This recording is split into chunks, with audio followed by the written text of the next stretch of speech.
আর এই মুহূর্তে আমরা নজর রাখবো আরজি করের খবরের দিকে, কারণ আরজি কর থেকে একের পর এক যে তথ্য উঠে আসছে সেই তথ্যগুলো আপনাদের সামনে তুলে ধরার চেষ্টা করব। সঞ্জয়কে জেরা এবং সেই জেরায় উঠে এসেছে একাধিক তথ্য। জেরায় একের পর এক স্বীকারোক্তি সঞ্জয়। খুনের পর প্রমাণ লোপাট করতে চায় সঞ্জয়, সূত্র মারফত যেমনটা জানা যাচ্ছে খুনের পর টি শার্ট এবং যে প্যান্ট যে তিনি পরেছিলেন সেটা রক্তের দাগ মুছে ফেলার চেষ্টাও করেছিল। আমাদের সঙ্গে সরাসরি রয়েছেন আমাদের প্রতিনিধি সৈকত রয়েছেন, আমি সৈকতের কাছে চলে যাবো। সৈকত, জেরায় আর কি কি স্বীকার করেছে ধৃত সঞ্জয়?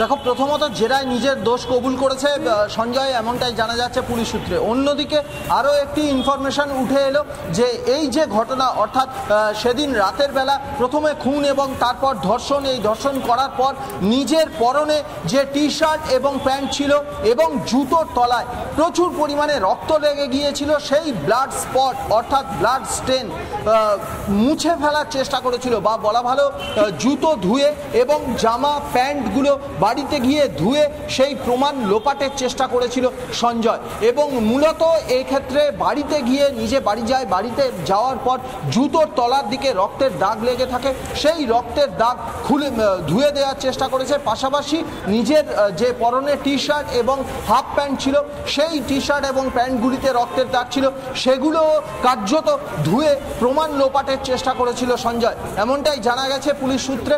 ইতিমধ্যে এই সঞ্জয়কে আরও একবার ঘটনাস্থলে এনে পুনর্নির্মাণ করার চেষ্টা করতে পারেন তদন্তকারীরা, জানা যাচ্ছে পুলিশ সূত্রে। একেবারে সৈকত, তুমি আমাদের সঙ্গে থাকো। এর পাশাপাশি আরো একটি গুরুত্বপূর্ণ আপডেট আপনাদেরকে দিয়ে রাখবো। অভয়া খুনের পর টনক নড়ল প্রশাসনের। সিসি ক্যামেরা বসানোর জন্য শুরু হলো সার্ভে। আরো একবার জানাবো আপনাদেরকে, অভয়া খুনের পর টনক নড়ল প্রশাসনের। সিসি ক্যামেরা বসানোর জন্য শুরু হলো সার্ভে। আবারও চলে যাবো সৈকতের কাছে। সৈকত, ঠিক কোথায় কোথায় সিসি ক্যামেরা বসানো হবে এই সমস্ত বিষয় আজ খতিয়ে দেখা হয়েছে?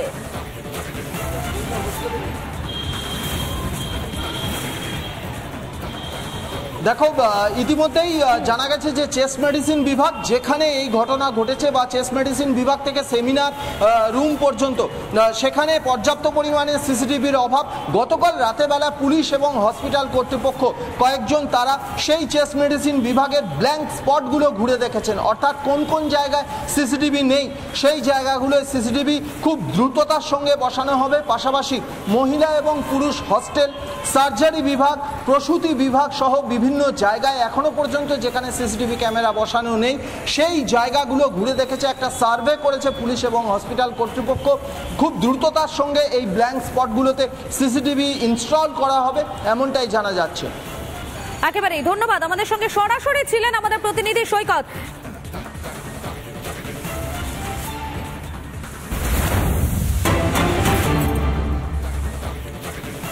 আরজি করে অভয়াকে ধর্ষণ করে খুনের ঘটনায় আরো তীব্র হচ্ছে প্রতিবাদ।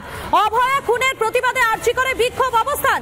গতকালকের পর আজও অবস্থান বিক্ষোভে আরজি করে পড়ুয়ারা। সরাসরি চলে যাবো আরজি কর চত্বর থেকে, রয়েছেন আমাদের প্রতিনিধি এলিনা রয়েছেন। এলিনা, এই মুহূর্তে আরজি কর থেকে ঠিক কি ছবি উঠে আসছে?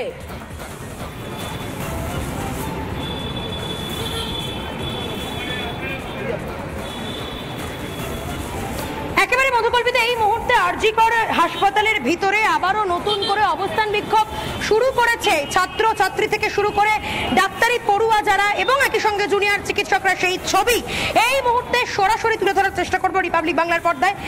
আমার ভিডিও জার্নালিস্ট ওয়াসিমকে বলবো, ওয়াসিম ছবিটা একটুখানি জুম করে যদি দেখানো সম্ভব হয়, কিভাবে এখনো পর্যন্ত প্রতিবাদ কিন্তু তীব্র থেকে তীব্রতর হচ্ছে মধুকল্পিতা। এই মুহূর্তে আমি একটু কথা বলার চেষ্টা করবো যারা এখানে রয়েছেন, তারা কি বলছেন এই মুহূর্তে, তারা কি বলছেন তাদের বক্তব্যটা শোনার চেষ্টা করব। এখনো পর্যন্ত তদন্ত চলছে।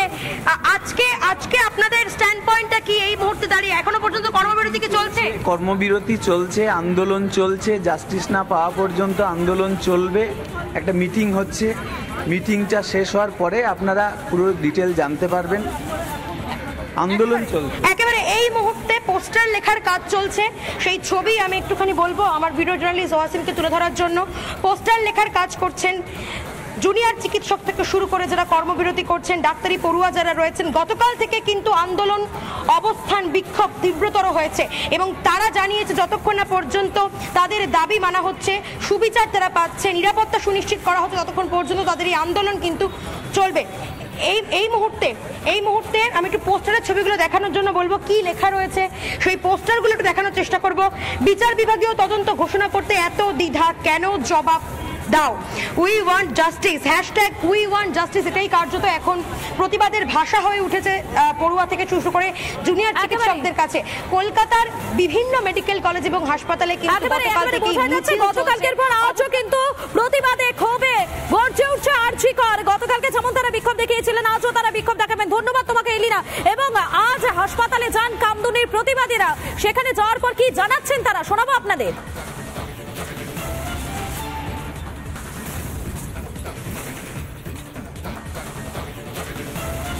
এই যে ঘটনাটা ঘটেছে অত্যন্ত একটা লজ্জাজনক ঘটনা, কিন্তু এই ঘটনা আমরা সত্যি হতাশ হয়ে পড়েছি, কারণ আমাদের রাজ্যে তো একের পর এক ঘটনা ঘটছিল, সেটা আমরা দেখে এসেছি। এবং যাদের কাছে একটা সাধারণ মানুষের চিকিৎসা করতে আসে সেরকম একটা ব্যক্তিকে আজকে ধর্ষণ করে খুন করা হলো। এই ঘটনাকে আমরা ধিক্কার জানাই, কারণ আমাদের রাজ্যে একের পর এক ঘটনা ঘটছে, সেটা আমরা মেনে নিতে পারছি না। আর এই ঘটনা আগামী দিনও ঘটবে, কারণ যে রাজ্যে ধর্ষণের মতো ঘটনাকে একটা রেট কষে দেওয়া হয় সে রাজ্যে কিন্তু এই ঘটনা ঘটবে। প্রশাসন আজকে রক্ষক হয়ে ভক্ষক করার চেষ্টা করছে, তাহলে সাধারণ মানুষ কোথায় যাবে? উনি একজন মহিলা মুখ্যমন্ত্রী, উনি একজন পুলিশ মন্ত্রী, উনি কি এগুলো দেখতে পাচ্ছেন না? এখানে অনেক সিকিউরিটি থাকা সত্ত্বেও আজকে যারা চিকিৎসক তাদের সঙ্গে এই ঘটনা ঘটছে, তাহলে সাধারণ মানুষ কোথায় দাঁড়াবে সেটা দেখতে পাচ্ছেন।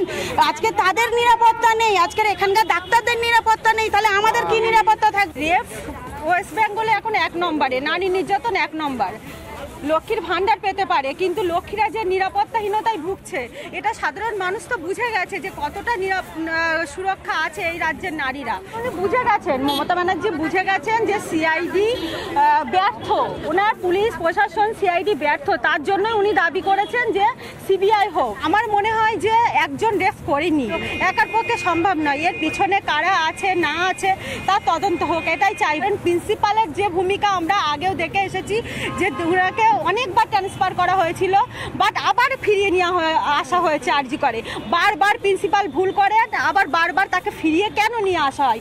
মমতা ব্যানার্জি কেন বারবার তাকে ফিরিয়ে নিয়ে আসে?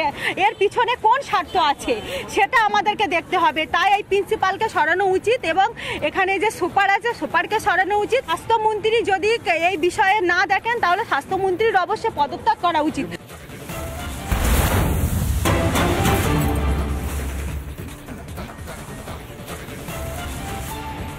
আরজি করে অভয়াকে ধর্ষণ করে খুন ঘটনার প্রতিবাদে ডিওয়াইএফআই। চিকিৎসকদের নিরাপত্তা সুনিশ্চিত করার দাবিতে বিক্ষোভ ডিওয়াইএফআই এর। মুর্শিদাবাদের রঘুনাথগঞ্জের লালগোলা সড়ক অবরোধ করে বিক্ষোভ ডিওয়াইএফআই এর। আরো একবার জানাবো আপনাদেরকে, আরজি করে অভয়াকে খুন ধর্ষণ ঘটনার প্রতিবাদে এবারে রঘুনাথগঞ্জ লালগোলা সড়ক অবরোধ করে বিক্ষোভ ডিওয়াইএফআই এর। ঠিক কি বলছেন তারা, কি জানাচ্ছেন তারা, শোনাবো আপনাদের।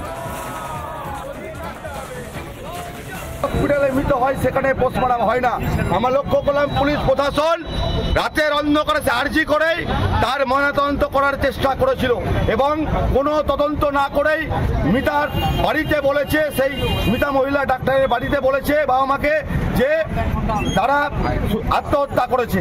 এর তীব্র ধিক্কার প্রতিবাদ জানাচ্ছি আমরা, এবং আমরা প্রতিবাদ জানাচ্ছি ডিআইএফআইয়ের পক্ষ থেকে যে অবিলম্বে এই ধর্ষণকারী এবং খুনি, আরজি করে যে ধর্ষণকারী খুনি, তাকে অবিলম্বে গ্রেপ্তার করে কোনো সিভিককে বলির পাঠা করে নয়, অবিলম্বে যে আসল মাথা যে প্রিন্সিপাল আছে তাকে গ্রেপ্তার করে দৃষ্টান্তমূলক শাস্তি দিতে হবে, নইলে আগামী দিনে আমরা আরো বৃহত্তর আন্দোলনের রাস্তায় নামবো। আপনারা শুনলেন যারা বিক্ষোভকারীরা রয়েছেন তারা ঠিক কি বলছেন, তাদের কি বক্তব্য। এই মুহূর্তে দুটো ছবি দেখাচ্ছি। একদিকে আজও আরজি করে প্রতিবাদ বিক্ষোভে শামিল হচ্ছেন যারা জুনিয়র চিকিৎসকরা রয়েছেন তারা, যারা পড়ুয়ারা রয়েছেন তারা। অপরদিকে রঘুনাথগঞ্জ এবং লালগোলা সড়ক অবরোধ করে বিক্ষোভ ডিওয়াইএফআই এর।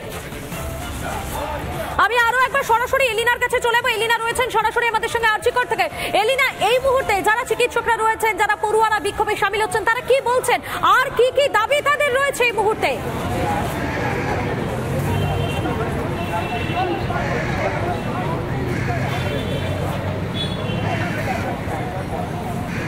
একেবারে মধুকর মধুকল্পিতা, এই মুহূর্তের ছবি দেখাই কোথাও গিয়ে এখন কামদুনি আর অভয়া একসঙ্গে মিলেমিশে গিয়েছে। তুমি দেখতেই পাচ্ছ আরজি কর হাসপাতালে অবস্থানরত জুনিয়র চিকিৎসক থেকে শুরু করে ডাক্তারি পড়ুয়াদের সঙ্গে অবস্থান বিক্ষোভে সামিল হয়েছেন কামদুনির প্রতিবাদীরা। মৌসুমী কয়াল এবং টুম্পা কয়াল এই মুহূর্তে তাদের সঙ্গে বসে রয়েছেন, একই সঙ্গে তারা লড়াই করছেন। তারা দাবি জানাচ্ছেন দোষীদের দৃষ্টান্তমূলক শাস্তি দিতে হবে এবং মহিলা চিকিৎসক থেকে শুরু করে হাসপাতালের নিরাপত্তা সুনিশ্চিত করতে হবে। মৌসুমীদের সাথে কথা বলবো একটু কথা। মৌসুমীদি, আজকে কোথাও গিয়ে কামদুনি 2013 সাল 2024 সাল একসঙ্গে মিলে গেল। অবস্থান বিক্ষোভে আপনারা বসে রয়েছেন এই মুহূর্তে। আরজি কর যেখানে যে ঘটনা ঘটেছে, কোথাও গিয়ে আবারও 2013 সালের কথা মনে পড়ছে? দেখুন, 2013 সাল 7ই জুন যে নারকীয় ঘটনা ঘটেছিল সেটা 11 বছর হতে যায়, যেটা নিয়ে আমরা 11টা বছর লড়াই করেছি, যেখানে ফার্স্ট ট্র্যাক থেকে হাইকোর্ট পর্যন্ত, কিন্তু কোনো রকমভাবে কোনো বিচার হয়নি। আমরা চাইবো যে যেন ফার্স্ট ট্র্যাক কোর্টে এই চিকিৎসকের বিচার হয়, পরিবার যেন বিচার পায়। এখানে কোনো রকম ভাবে কোনো রাজনৈতিক রং ছাড়া একেবারে বোঝাই যাচ্ছে আরজি করে সেখানে চিকিৎসকেরা যারা রয়েছেন তারা প্রতিবাদে সামিল হচ্ছেন, অপরদিকে কামদুনির প্রতিবাদীরাও ইতিমধ্যে আরজি করে পৌঁছে গিয়েছে।